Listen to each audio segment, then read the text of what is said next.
2014년 2월 17일 이렇게 눈이 내리던 밤이었어요.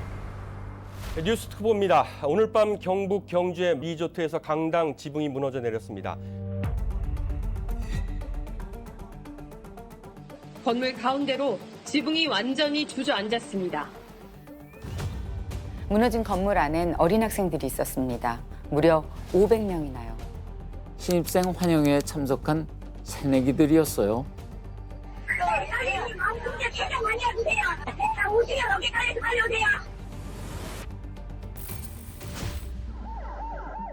빨리 구조를 해야 하는데 현장에 접근하기도 어려워요.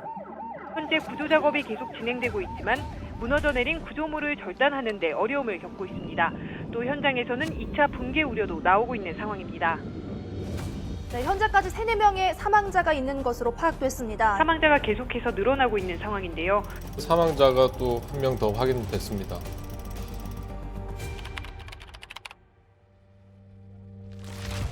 지옥 같은 그곳에 우리 딸 연우가 있어요. 기둥에 깔려 있어요. 우리 아이는 무사할까요? 기적이 일어날까요?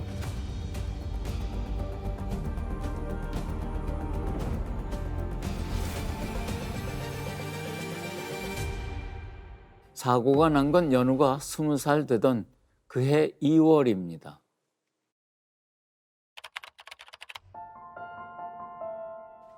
연우가 그날 입었던 옷도 기억이 나요. 회색 코트에다가 흰 티에다가 바지 입었죠. 그날 경주에서 신입생 환영회가 있었거든요. 네, 연우는 대학 새내기입니다. 대학 합격하고 첫 행사잖아요. 얼마나 신나고 설레고 그랬겠어요. 근데 그 좋은 날에 우리 연우 표정이 영 아니더랍니다. 오만상을 찌푸리고 있어요. 얼굴 표정이 밝지가 않았어요, 갈 때. 그래서 내가 지금 너는 1박 2일 즐거운 일에 가는데 왜 이렇게 얼굴이 어둡니라고 내가 말을 했었거든요. 어휴, 야 장현우 얼굴 좀 펴라. 놀러 가는 애가 왜 그렇게 죽상이야. 그랬더니 가기가 싫대요. 딱히 이유도 없어요. 그냥 안 내킨대요. 그날 거기에 연우를 보내지 않았더라면 하고 엄마는 지금도 후회하고 있답니다. 경주 가는 버스에 연우를 태워서 보내고 집에 오니까 9시예요. TV를 틀었어요. 뉴스 속보가 나오는데 무슨 큰 건물이 무너졌다고 그러나 봐요. 뉴스 특보입니다. 오늘 밤 경북 경주의 리조트에서 강당 지붕이 무너져 내렸습니다. 뭐야? 경주예요. 연우가 간 그 행사요. 엄마는 집을 뛰쳐나와 차에 오릅니다. 차를 몰고 경주로 향합니다. 라디오에선 계속 사망자 명단이 흘러나오고 네, 현재까지 3, 4명의 사망자가 있는 것으로 파악됐습니다. 사망자가 계속해서 늘어나고 있는 상황인데요. 이렇게 사망자 명단이 뜨고 막 어느 병원에 이송하고 막 그런 뉴스를 보면서 갔는데 2시간 딱 지나서 제가 다 오더라고요. 어머, 어떻게 얘 깔려 있다고. 기둥에 깔려 있다는 게 제가 확신이 오더라고요. 나도 모르게 그 소리를 질렀어요.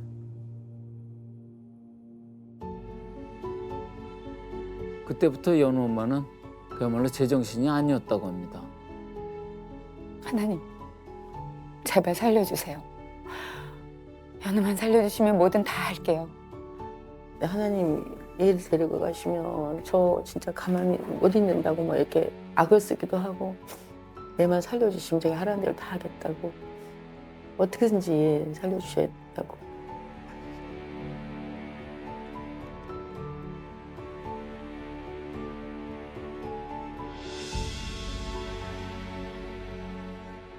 애간장을 졸이며 운전하길 2시간. 갑자기 전화가 와요. 울산에 있는 병원이래요.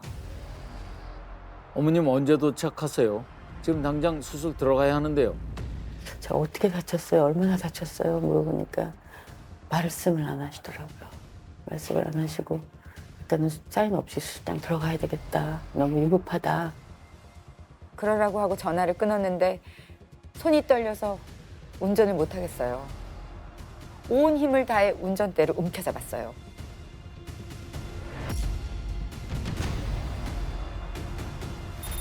그렇게 병원에 도착한 시각이 새벽 4시경. 연우는 수술 중입니다.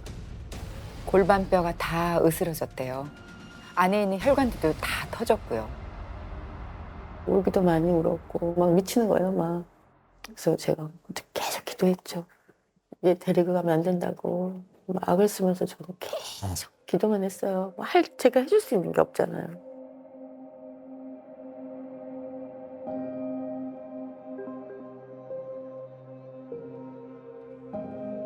오전 11시, 7시간 만에 수술이 끝났습니다. 수술실 문이 열리고 의사가 걸어 나옵니다. 선생님, 연우는요? 괜찮은 거죠? 자, 의사 선생님 얘기를 들어보시죠.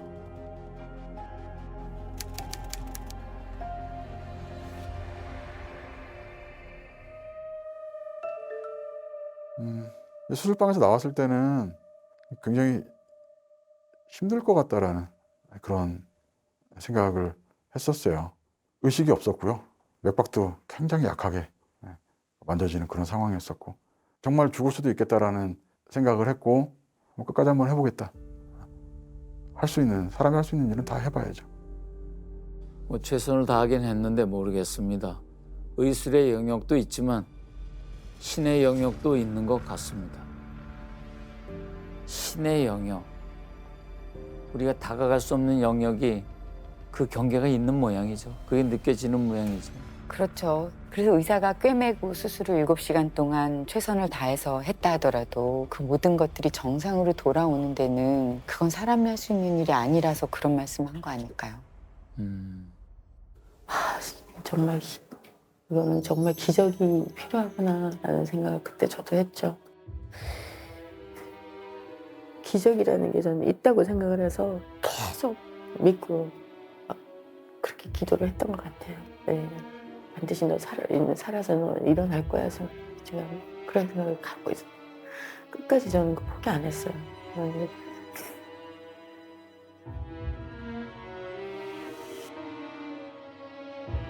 엄마는 다시 기도를 시작합니다.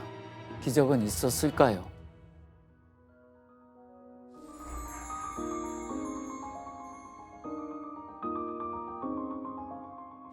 네, 정말 놀라운 일이 벌어졌어요. 연우가요, 눈을 떴어요. 그것도 수술한 지 3시간 만에요. 이게요, 있을 수가 없는 일이래요. 보통은 아무리 빨라도 며칠이 걸리는데 연우는 3시간 만에 눈을 뜬 거죠. 정말로 기적이 일어난 걸까요?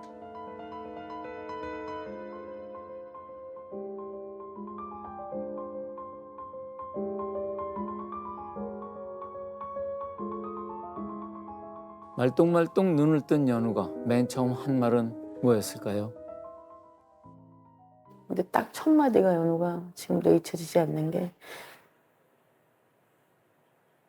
첫 마디가 엄마 미안해 이렇게 얘기를 하더라고요. 제가 그랬죠. 뭐가 네가 미안하냐, 네가 뭐가 잘못했는데 라고 했죠. 그랬죠.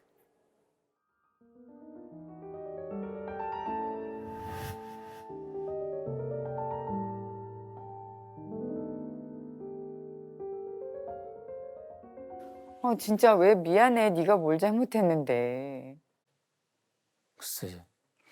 아무튼 정말 다행이죠. 그날 이후 10년이 흘렀습니다. 연우는 지금 어떻게 지내고 있을까요?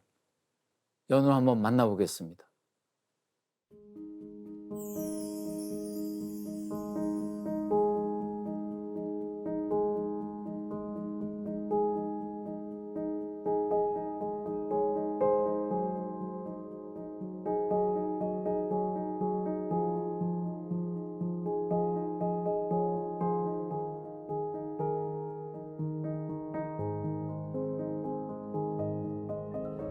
그때 처음 눈을 떠서 봤더니 의사 선생님들이랑 엄마가 같이 옆에 있으셨어요. 근데 그때만 해도 제가 제 몸 상태를 인지를 못했었어요. 워낙 이제 강한 마취제랑 진통제를 쓰다 보니까 그냥 단순하게 아니야 경미하게 사고 당했구나. 그냥 한두 달 있으면 태어날 수 있지 않을까? 그냥 그렇게 생각했어요. 그래서 엄마한테도 그렇게 물어봤대요. 엄마 입학식이 3월인데 그때까지는 태어날 수 있겠지? 약간 그렇게 얘기를 했다고 하더라고요. 그때는 의사 선생님이 제 몸을 잘 못 보게 하시기도 했고 제가 목을 못 가눴던 상태여서 제 몸을 볼 수도 없었고 그래서 단순하게 생각했던 것 같아요. 그때까지만 해도. 아, 그래서. 방금 전에 의사 선생님이 몸을 못 보게 하셨다고 했잖아요. 엄마한테도 연우 몸을 안 보여주셨답니다. 충격받고 쓰러질까 봐. 그래서 치료를 포기할까 봐 못 보게 하신 거래요. 사실 지금 수술은 목숨만 겨우 붙여놓은 거래요. 정작 치료는 지금부터랍니다.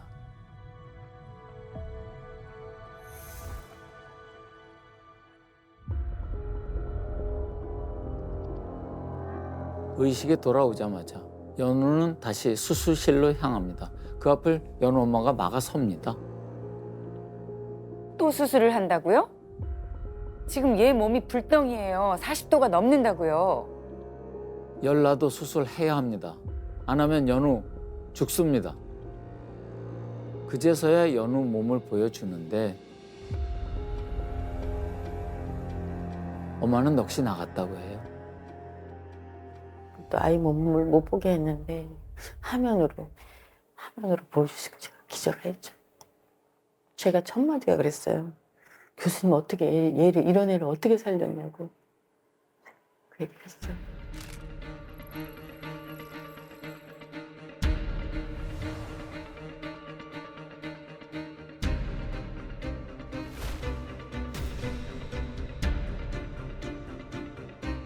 엉덩이가 아예 없었고 허벅지가 뒤가 아예 없었어. 정도 계사가 많이 진행이 돼가지고 다 까만색이었죠. 연탄 색깔. 동상이 무서운 걸 그때 처음 알았어요. 참 무섭구나 동상이. 동상이라고요? 동상이었대요, 선생님? 건물이 무너져서 깔렸는데 동상이 이렇게 심을 수가 있는 건가? 상상이 안 가는데요. 그러니까요. 왜 그 체육관에서 이런 일이 벌어졌는데 왜 동상이 심할까요? 대체 무슨 일이 있었던 건지 사고 나던 그 순간으로 가보겠습니다. 그날 연우의 첫 기억은 눈입니다. 사고 나기 열흘 전부터 눈이 엄청 내렸대요. 100년 만에 온 폭설이라고 하더라고요.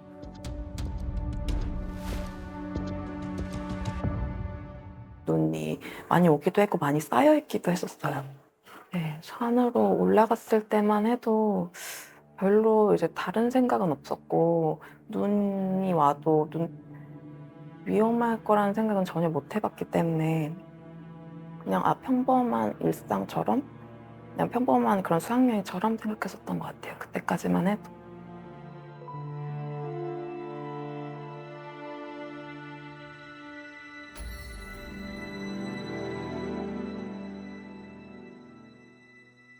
원래 연우는 체육관 뒤쪽에 앉아 있었대요.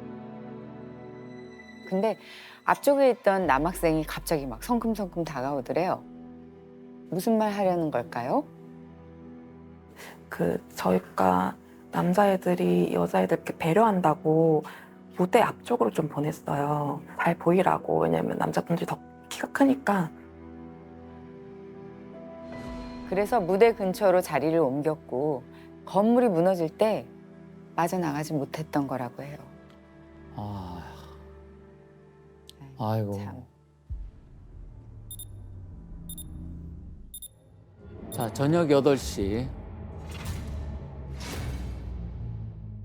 500여 명이 들어찬 체육관은 박수와 함성으로 열기를 더해 갑니다. 바로 그때였어요.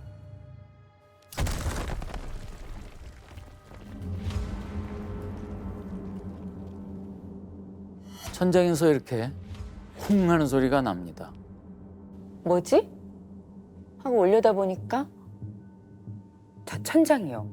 천장이 이렇게 물결 치듯이 출렁거리다가 다시 제 모습으로 돌아가는 거예요. 특수효과인가? 와. 천장이 무너질 거라고 누가 상상이나 했겠습니까?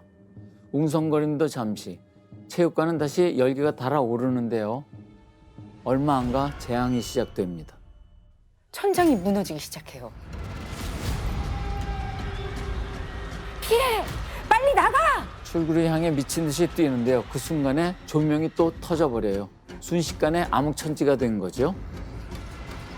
서로 부딪히고 넘어지고 밟히고 여기저기서 비명소리가 들리고 이건 지옥이 따로 없었다고 해요. 근데 그 MC가 상품권 같은 거 주니까 올라와가지고 이제 나눠줄 거라고 하고 있었는데 갑자기 천장이 무너져가지고 그냥 도망쳤어요. 다들 막 비명 지르고 앞에서 야, 뛰어 그러길래 그냥 바로 뒤돌아서 그냥 아무 생각 없이 그냥 뛰었거든요. 저는. 우리 연우는 어떻게 됐을까요? 체육관 앞쪽에 앉아 있었잖아요. 출구에서 가장 먼 막 이렇게 비명 소리가 들리더라고요. 그래서 딱 봤는데 그때부터 이제 무너졌었고 저도 깜짝 놀라서 일어나서 뛰는데 뛰는 도중에 저는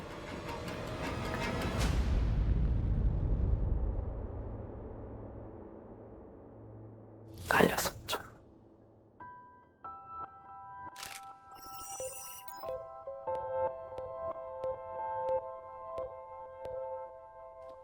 연우가 의식 잃고 쓰러졌다고 했잖아요. 어느 순간 환청이 들리더래요.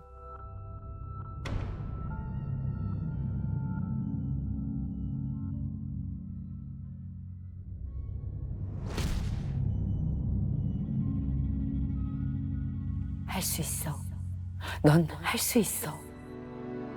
그 소리를 듣고 정신을 차렸대요. 직접 들어보시죠. 깔리고 나서 시간이 얼마나 지났는지 모르겠는데 환청 비슷한 걸 듣고서 갑자기 정신이 돌아왔었거든요. 그때가 정말 진짜 많이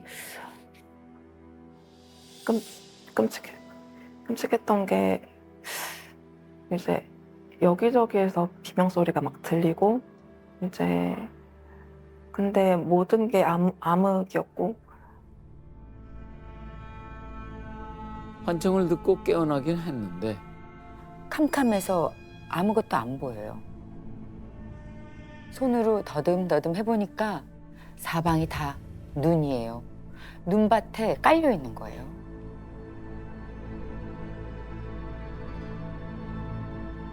몸이 말을 안 들어요.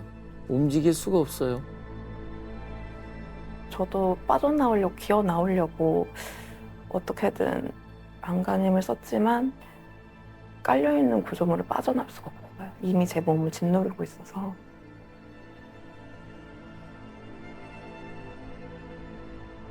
이제 계속 살려달라고 소리를 계속 이렇게 질렀고 의식을 잃지 않으려고.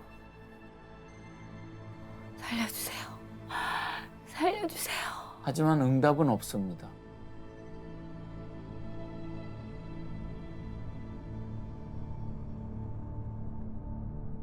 이 허리 아래가 움직이지 않고 뭔가 깔려 있다는 걸 느끼는데 의식은 있고 소리를 낼 수 있다.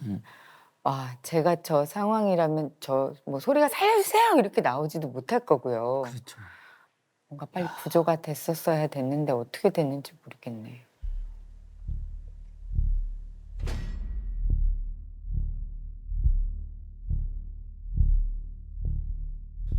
어찌 됐든 빨리 구조대가 와야 하는데 이게 또 문제예요.